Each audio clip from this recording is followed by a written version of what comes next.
Welcome to Basketball U. If you're new to Basketball U, make sure you slam dunk that subscribe button. And just to make sure you don't miss a thing, make sure you tap that notification bell right after you hit that subscribe button. What's up, Basketball U? Welcome to our new series, where we will be highlighting the unsung heroes that you hear about while they are making noise playing, but forgotten about once they are no longer grace the floor with their presence. But before we get into that, make sure you hit that subscribe button, as we will continue to bring you new content that has to do with information on basketball, training, and all your other curiosities about the game of basketball. Today, we are going to talk about a player that came from a small Division I school that ended up being picked number 14 in the 1988 draft and became a 3-time NBA All-Star and made an appearance in the NBA Finals. Basketball U family, meet Thunder Dan Majerle.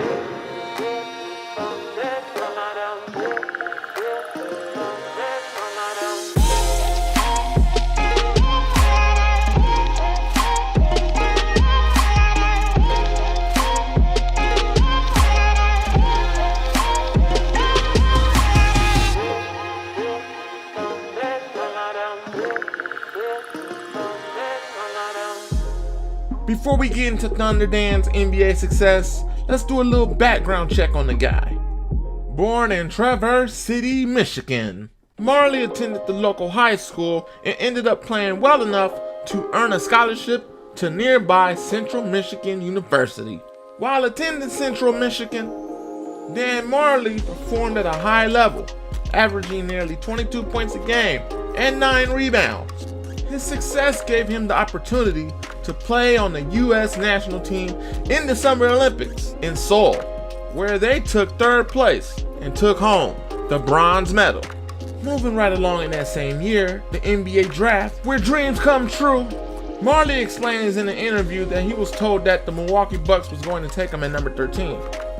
He never talked to the next team available to draft him, but he mentioned he had a convo with a lady that said she represented the Suns and gave him a psychological test. Long story short, Majerle was drafted number 14 by the Phoenix Suns in the 1988 NBA draft. Suns fans and others in the arena booed when his name was called, because back then, there wasn't much exposure for smaller colleges across the city like there is now. We are very happy to select Dan Majerle.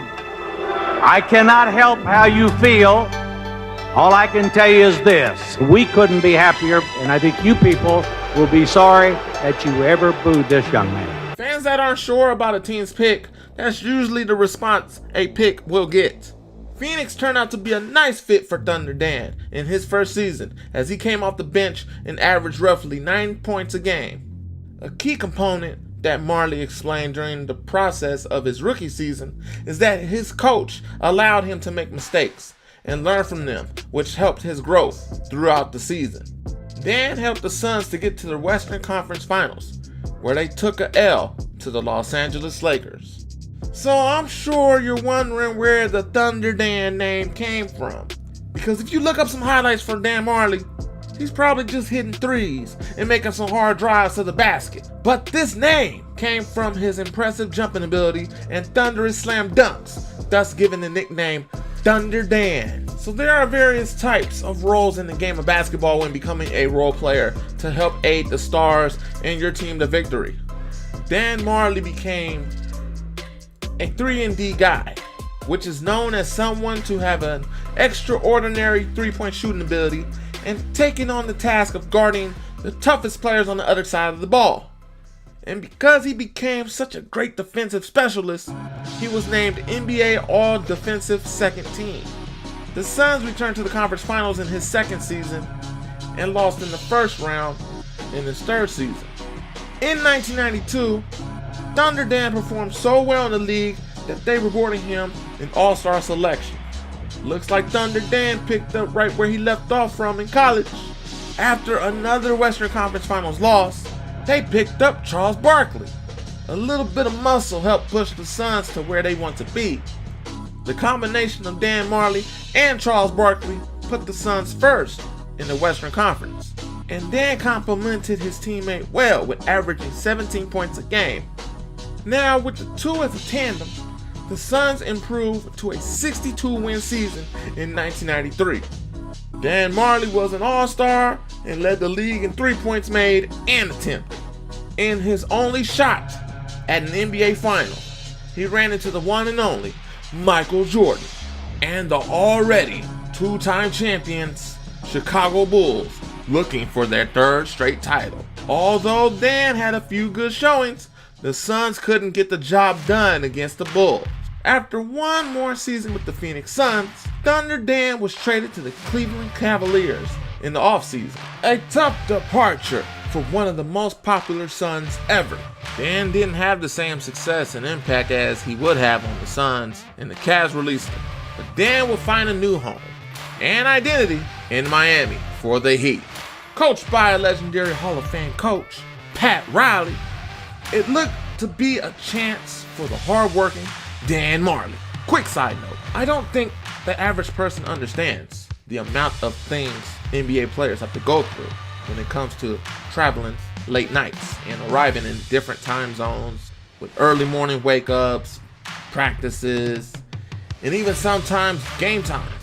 But 82 games is also something to consider when thinking of health for these players. So the next time you want to say a player isn't playing like they usually do, take this side note into consideration. Okay, back to Thunder Dan. Injuries limited him to 36 games in his first season with the Heat, but Majerle found himself back into the lineup where he ran back into a new and improved Bulls team in the Eastern Conference Finals. But Dan came up short again, losing to Michael Jordan and the Chicago Bulls. Majerle then finished out his stint with the Miami Heat up until the lockout season, and then returned to his original organization that drafted him and played 65 games and led the team in 3-point field goals made and officially got to retire as a Phoenix Sun.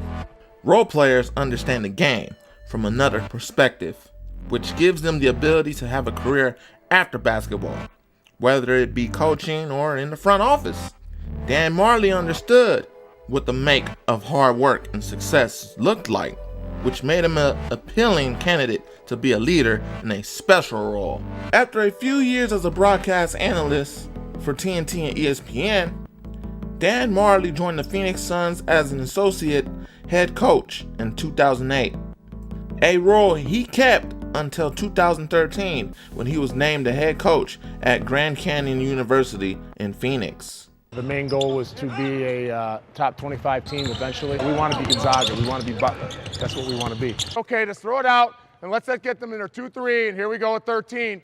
The Antelos were just making the jump to Division I as a member of the Western Athletic Conference and given the respect he commanded and his ties to the Phoenix area. You know, as a player, I always thought that I had my best success when I was having a lot of fun, when I enjoyed it. You know, if I didn't enjoy it, it's not a lot of fun, you're not going to play well. So I like to have fun still. I got to have a lot of fun and enjoy coaching these guys and not let it be a grind. So I like to have fun with them, joke with them, be a mentor, explain things or whatever. But when it's time to go to work, it's time to go to work. Majerle was the perfect choice.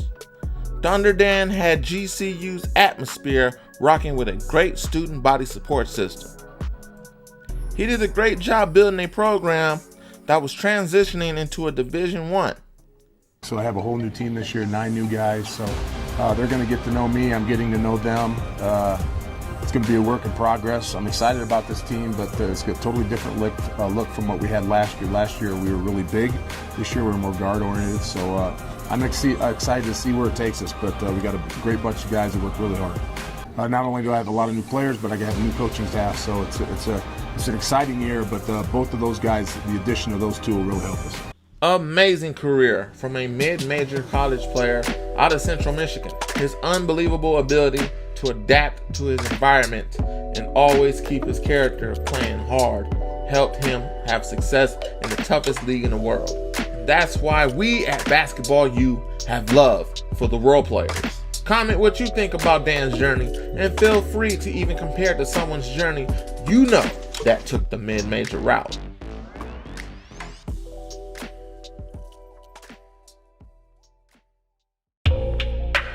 This is Basketball U.